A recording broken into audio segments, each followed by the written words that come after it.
ఒక చెరువు ఒడ్డున ఒక చింత చెట్టు ఉండేది. ఆ చెట్టు పైన కోతమ్మ, కోకిలమ్మ ఉండేవి. చెరువులో బాతు, తాబేలు, మొసలి, చేప ఉండేవి. ఉదయాన్నే కోకిలమ్మ కమ్మగా పాటలు పాడేది. కోతమ్మ అడవిలో జీవులకు వైద్యం చేసేది. కోకిల పాటను అడవి జీవులు పట్టించుకునేవి కావు. పైగా నల్లగా ఉందని దానికి విలువనిచ్చేవి కావు. ఒకసారి చెరువులోని నీరు కలుషితమైంది. దాంతో చెరువులోని జీవులన్నీ జబ్బుపడ్డాయి. కోతమ్మ ఆకుపసర మందును బాతు, తాబేలు, మొసలి, చేపలకు తినిపించింది. చెరువులో జీవులు జబ్బుపడటం గమనించి అది తెలుసుకున్న మృగరాజు సింహం మరుసటి రోజు ఉదయాన్నే తన పరివారంతో ఆ చెరువు దగ్గరకు చేరింది. దగ్గరుండి చెరువును శుభ్రం చేయించింది.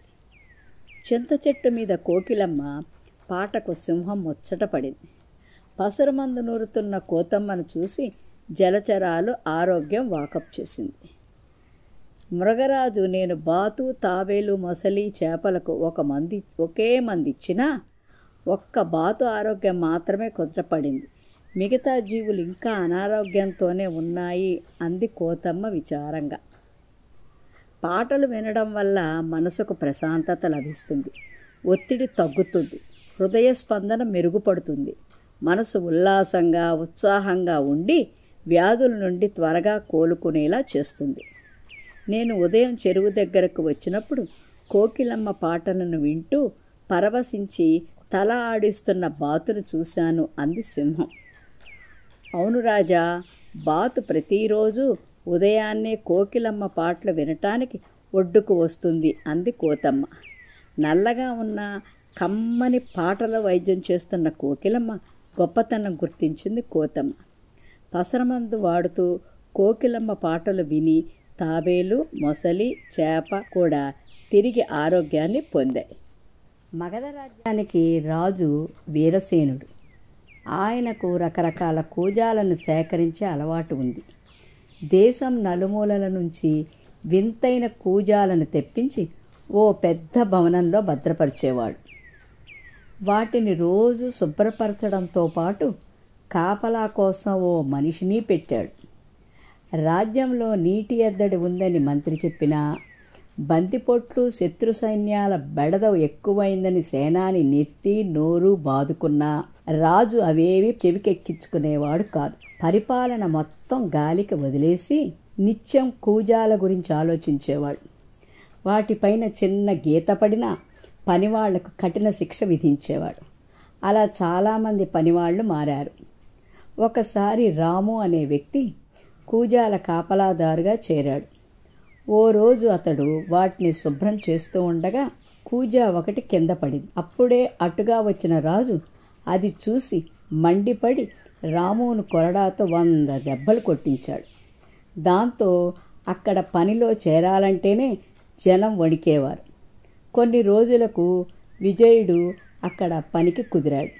ఒకరోజు అతడు మహారాజా, మీ అభిరుచి చాలా బాగుంది. దీని గురించి ప్రజలు ఏమనుకుంటున్నారో మీరు ప్రత్యక్షంగా వింటే ఇంకా బాగుంటుంది కదా. ఈరోజు సాయంత్రం మారువేషాల్లో వెళ్ళి ఆ విషయం తెలుసుకుందాం అన్నాడు. దానికి సరేనన్నాడు రాజు. సూర్యాస్తమయం కాగానే ఇద్దరూ కలిసి మారువేషాల్లో రాజ్య పర్యటనకు బయలుదేరారు.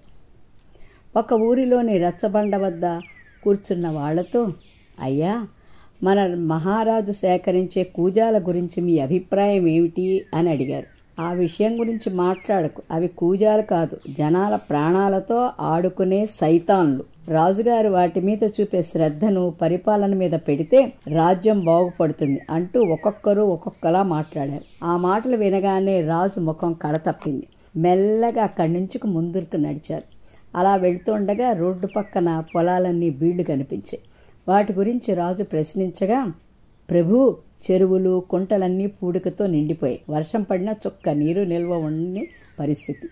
దాంతో పొలాలన్నీ ఇలా బీళ్లుగా మారాయి. తాగునీటికి కటకటే. ప్రజల పేదరికంతో ఆకలి బాధలతో అలమటిస్తున్నారు అంటూ జవాబిచ్చాడు విజయుడు. మన రాజ్యంలో ప్రజలు ఇన్ని బాధలు పడుతున్నారా అని రాజు అడగ్గా, అవును ప్రభు, నేను రాము స్నేహితుడిని. ఆపద అని తెలిసినా పనిలో చేరాను. మారువేషంలో మిమ్మల్ని ప్రజల వద్దకు తీసుకొచ్చాను. వాస్తవ పరిస్థితి మీకు అర్థం కావాలని ఇదంతా చేశాను అని బదులిచ్చాడు విజయ్. దాంతో తన తప్పు తెలుసుకున్న మహారాజు అప్పటినుంచి పాలన మీద దృష్టి సారించాడు. చిన్న పొరపాట్లకు పనివాళ్లను శిక్షించడం అని అభిమానంగా చూడసాగాడు. వెనకటికి ఒక ఊళ్ళో ఒక విధవరాలు ఉండేది. భర్త చనిపోయేసరికి ఆమెకి 2 సంతానం. పెద్ద కొడుకు, చిన్నది కూతురు. ఆమెకు పెత్తనమంటే చాలా సరదా. పైగా నోరు మంచిది కాదు. ఆమె గయ్యాళితనం ఆ చుట్టుపక్కలంతా పేరు మోగిపోయింది. అలా ఉండగా కొడుకు పెరిగి పెద్దవాడయ్యాడు. త్వరగా కొడుక్కి పెళ్లి చేసి కోడలను రప్పించుకుని పెత్తనం సాగించాలని ఆమెకు తొందర కలిగింది. కానీ ఆ గయ్యాళికి తమ పిల్లని కోడల్ని చేయటానికి ఏ తల్లిదండ్రులు ఒప్పుకుంటారు? పాప ఆమె చాలా ప్రయత్నం చేసింది. కానీ ఒకరు తమ పిల్లనిస్తానని ముందుకు రాల. చివరికి ఎలాగో ఆమె బంధువుల్లో ఒకరు తమ పిల్లనివ్వటానికి ఒప్పుకున్నారు. పిల్లను చూడటానికి విధవరాలు బయలుదేరింది. పిల్లను చూసుకుని సంబంధం ఖాయం చేసుకుంది. తర్వాత పిల్ల తల్లితో ఆ మాట ఈ మాట మాట్లాడుతూ, ఏమండి, మన అమ్మాయికి తినటానికి ఏమంటే ఎక్కువ ఇష్టం అండి అని అడిగింది విధవరాలు. మా అమ్మాయికి ఆవకాయ అంటేను అప్పడాల పిండి అంటేను తగిన ఇష్టం అండి. ఇప్పటికైనా నేను ఎప్పుడైనా అప్పడాలు వద్దుదామని అంటే దగ్గర పెట్టి కూర్చుంటే అటొచ్చి ఇటొచ్చి కాస్త మొత్తం మీద నేను అప్పడాలు వత్తటం పూర్తయ్యేసరికి 10 అప్పడాలకు సరిపోయే పిండి అయినా కాజేసి తింటుంది అని చెప్పింది. కాబోయే వియ్యపురాలు, కాబోయే కోడలు ప్రక్కనే నుంచి ఇది విన్నది. అత్తగారు తనకిష్టమైనవి చేసి పెడుతుంది కావోలు అని మురిసిపోయింది. ఒక సుముహూర్తాన్ని వివాహం జరిగింది. కొంతకాలానికి కోడలు కాపురానికి వచ్చింది. అత్త ఎంత గయ్యాడిదో అంత పీనాసి కూడా. కోడలు కాపురానికి వచ్చిన తర్వాత తను కొడుకు కూతురు రోజు ఆవకాయ వేసుకుని తినేవారు. కానీ కోడలికి మాత్రం ఒక పూట కూడా ఆవకాయ వేసేది కాదు. అంతేకాదు, కోడలు కూర్చున్నా తప్పే, నుంచున్నా తప్పే, శుభ్రమైన బట్ట కట్టుకున్నా తప్పే, ఒక పూలు పెట్టుకోవడానికి లేదు, ఒక పండగ చేసుకోవడానికి లేదు. ఆఖరికి మొగుడుతో అత్త వింటూ ఉండగా మాట్లాడడానికి కూడా కోడలు హడలు పడిపోయేది. పాప ఆ పిల్ల మొగుడు కూడా తల్లి చేతిలో కీలు బొమ్మలా ఆడేవాడు. అలాగే అష్ట కష్టాలు పడుతూ ఎలాగో కాలం వెళ్లబుచ్చుతోంది కోడలు. అలా 4 ఏళ్లు గడిచాయి. విధవరాలు కూతురికి కూడా పెళ్లి ఈడు వచ్చింది. ఆ పిల్ల అదృష్టాన త్వరలోనే ఒక సంబంధం కుదిరింది. పెళ్లికి ముహూర్తం కూడా పెట్టుకున్నారు. పెళ్లి ఇంకా 4 రోజులు ఉందనగా అత్త కోడల చేత అడ్డమైన చాకరీ చేయించి పెళ్లికి కావలసిన పచ్చళ్ళు పెట్టించింది.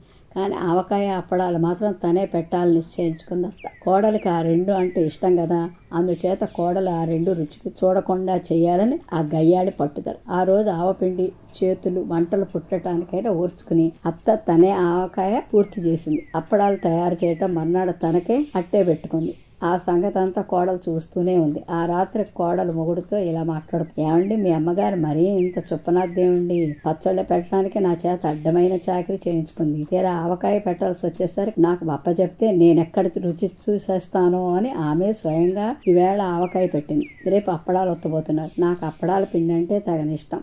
ఆవకాయ పెళ్లిలో 4గురితో పాటు నాకు వడ్డిస్తారేమోనని ఆశపడుతున్నాను. కానీ రేపు అప్పడాలు ఒత్తేసి తర్వాత ఒక్క పెసరైనా నాకు మిగలదే ఎలాగండి అని అడిగింది. ఏమో నాకు తెలియదు, నీ ఇష్టం వచ్చినట్టు అఘోరించు అని విసుక్కున్నాడు భర్త. అయితే నాకు ఒక ఉపాయంతో వచ్చింది, అలా చేస్తాను. రేపు అప్పడాల పిండి రోట్లో మీ అమ్మగారు తొక్కిన తర్వాత రోలు కడగవలసిన పని నాదే కదా. మన రోలు కూడా మొన్ననే కక్కు కొట్టించాం కదా, అక్కడక్కడ కొంచెమైనా పిండి ఇరుక్కుని ఉండకపోదు. ఆ పిండికి ఇక్కుని తింటాను. ఇక తప్పదు, నాకు ఆ పిండి దక్కే మార్గం కనిపించట్లేదు అని చెప్పింది కోడలు. ఆ సంభాషణ అంతా ఆ ప్రక్క వసారాల్లో పడుకున్న అత్త విన్నది. హరి, దీని తస్సా గొయ్యా, ఇదా దీని ఆలోచన, నేనైనా తెలివి తక్కువ దాన్ని అనుకుంటూ అత్త ఒక్కసారిగా లేచి వంటింట్లోకి వెళ్ళింది. ఆ రాత్రికి రాత్రి అప్పడాల పిండి రోట్లో తొక్కింది. తర్వాత రోలు కడిగి పారేస్తాను, ఇక అది గీరుకు తినేదేమిటి అని రోలు కడగబోయింది. కానీ ఆమె పీనాసిది కదా, అంచేత రోట్లో ఇరుక్కున్న పిండి తనే గీరుకుంటే మరో అప్పడానికైనా రాకపోతుందా అనిపించింది. అలా గీకుతుండగా పిండి రాకపోగా గొరకల్లో గోరు చుట్టుకుని చిగురు అంటే భగభగా మంట పట్టడం మొదలుపెట్టింది. ఇది కాదు పద్ధతి. రోట్లో పిండి కాస్త వేస్తే నాకుతాను, దాంతో నా కడుపు నిండినట్టు అవుతుంది, దాని కడుపు ఎండినట్టు అవుతుంది అని ఆలోచన తట్టింది అత్తకి. అంత చక్కటి ఆలోచన తట్టిందన్న సంతోషంలో అత్త తల ఒక్కసారి రోట్లో దూర్చింది. అసలే బోడుగుండేమో ఒక్కసారిగా ఇరుక్కుపోయింది. పాప ఏం చేస్తుంది? పోనీ అరుద్దామంటే దవడలు కదపడానికి కూడా వీలు లేకుండా ఇరుక్కుపోయింది. పాప మూలుగుతూ అలాగే ఉండిపోయింది. కానీ ఎవరు విన్నారు? ఆమె మూలుగు కొడుకు గాఢ నిద్రపోతున్నారు. తెల్లవారుతుంది అనగా పాచి పని చేసి ఏనాది సుబ్బమ్మ అమ్మగారు అంట్లెయ్యండి అంటూ అత్త ఇరుక్కున్న రోడ్డు దగ్గరికి వచ్చింది. అది చూసి కొడుకుని కోడల్ని ఏనాది కేకపెట్టి లేపింది. వాళ్ళు వచ్చి చూచి తెల్లబోయారు. ఇద్దరూ చేరి చాలా ప్రయత్నించారు, కానీ లాభం లేకపోయింది. ఎప్పుడు ఏనాదిది అయ్యగారు, మీరు ఒక్క పాలిగా ఎగిరి అమ్మగారి నడ్డు మీద సతికిలు పడండి, తల దానంతట అదే వచ్చేస్తుంది అని సలహా ఇచ్చింది. సరే, కొడుకు అలాగే చేశాడు. ఒక్కసారిగా యువతల పడింది. మొహం వాపు నడ్డి తోపుతో పెళ్లి అయిపోయేదాకా ఆమె లేవలేదు. ముసుగు పట్టుకుని పడుకుంది. ఒక అడవిలో ఒక పెద్ద చెరువు ఉండేది. చెరువు గట్టున ఒక మర్రి చెట్టు ఉండేది. ఆ మర్రి చెట్టుపై చాలా కాలం నుండి హంసలు నివసిస్తూ ఉండేవి. ఉదయం అంతా నీళ్లలో హాయిగా తిరుగుతూ రాత్రి చెట్టుపై చేరి హాయిగా కాలం గడుపుతూ ఉండేవి ఆ హంసలు. కొద్ది కాలం తర్వాత చుట్టూ చెరువులు ఎండిపోవడంతో హంసలు నివాసం ఉండే పెద్ద చెరువు దగ్గరకు ఆ చుట్టూ ప్రాంతంలో ఉన్న కొంగలు చేరాయి. అవి కూడా పగలంతా చెరువులో చేపల్ని వేటాడి రాత్రికి హంసలు కూర్చునే మర్రి చెట్టు ఎక్కి కూర్చున్నాయి. హంసలు కొంగలు నివాసాన్ని ఎదిరించలేదు. ఇలా కొన్నాళ్ళు గడిచిన తర్వాత అదే మర్రి చెట్టుపై ఆ చుట్టూ ఉన్న తోటలు ఎండిపోవడంతో ఆ ప్రాంతంలో సంచరించే చిలకలు కూడా అదే మర్రి చెట్టును తమ నివాసంగా మార్చుకున్నాయి. ఈ విధంగా హంసలు, కొంగలు, చిలకలు మర్రి చెట్టుపై అన్యోన్యంగా కాలం గడుపుతున్నాయి. పగలు ఎంతకు వారు తమ ఆహార అన్వేషణకు వెళ్ళి రాత్రి అయ్యేసరికి అన్నీ ఆనందంగా గూళ్ళు చేరాయి. ఇలా కొద్ది కాలం గడిచిన తర్వాత వాటిలో జాతి భేదం ఆలోచన వచ్చింది. ఏ జాతికి ఆ జాతి తమ ఉన్నంత కాలం మనమే ఉన్నతలం అనే అహంకారం పెరిగిపోయింది. తమ జాతుల గొప్పతనాన్ని చాటుకోవాలని, అలా తమను ఒక త్రాటిపై నడిపించుకోవటానికి తమకు ఒక నాయకుడు ఉండాలనే ఆలోచన కలిగింది. అందుకై అవి తమ నాయకులను ఎన్నుకున్నాయి.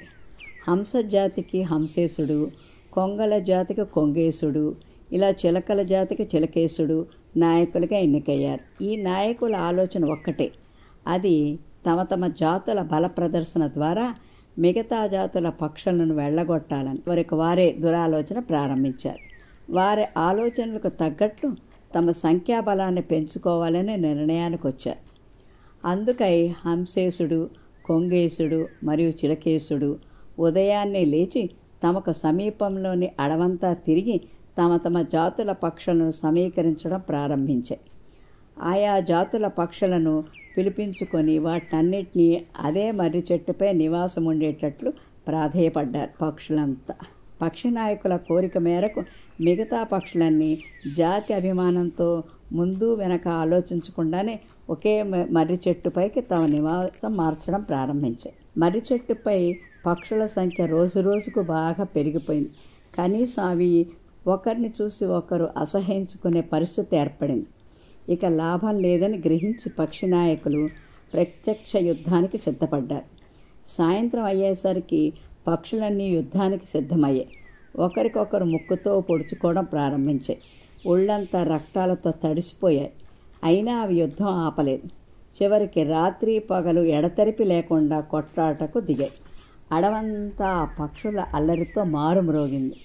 పక్షుల అల్లరి ఆ చుట్టుముట్టు సంచరించే వేటగాళ్ల చెవిన పడింది. వేటగాళ్ళు పక్షుల కొట్లాట్లు చూసి ఆశ్చర్యపోయారు.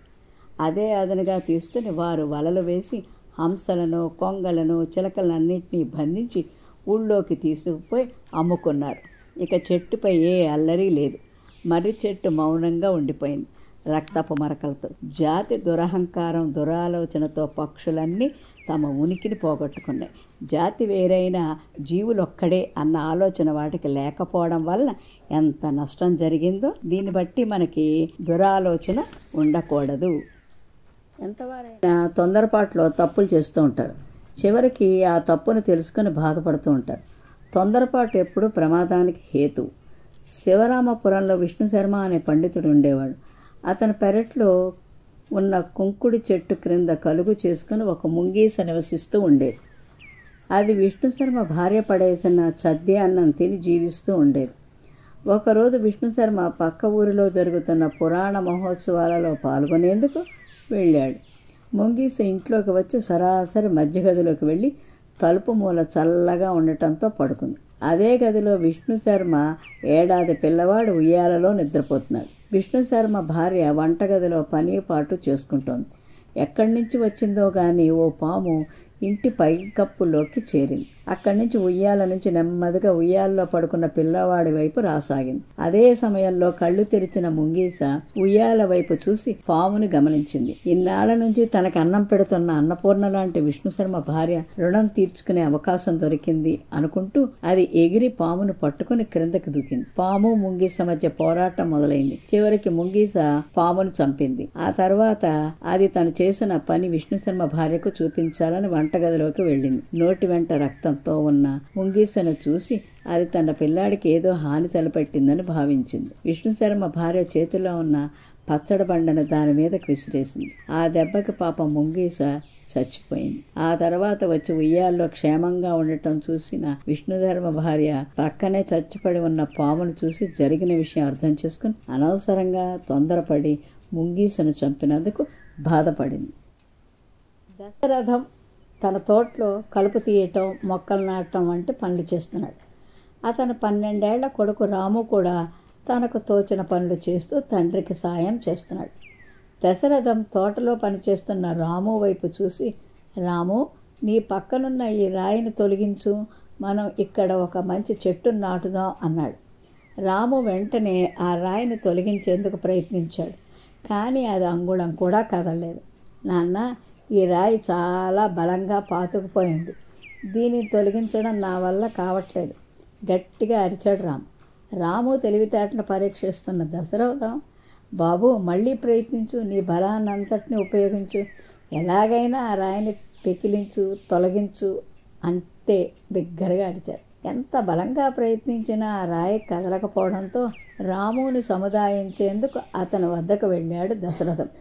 నేను నీ బలానంతటిని ఉపయోగించని చెప్పానా లేదా ప్రశ్నించాడు దశరథం. ఏడుస్తూనే రాము, అవును నాన్న, కానీ నేను నా శక్తి మేరకు ప్రయత్నించాను, కానీ రాయి కనీసం కదలను కూడా కదలలేదు అన్నాడు. రాము, నీవు నన్ను మర్చిపోయావు నాన్న, నీవు నాకు సహాయం కోరవచ్చు కదా, నీకున్న బలంలో నన్ను కూడా ఒక బలంగా ఎందుకు అనుకోవు అని తండ్రి అనడంతో రాము కళ్ళు జిగేల్మని మెరిసి ఏడుపు దానంతట అదే ఆగిపోయింది. తండ్రి సాయంతో ఆ రాయిని సులభంగా పెకిలించిన రాము అక్కడ ఒక చక్కని మామిడి మొక్కను నాటాడు.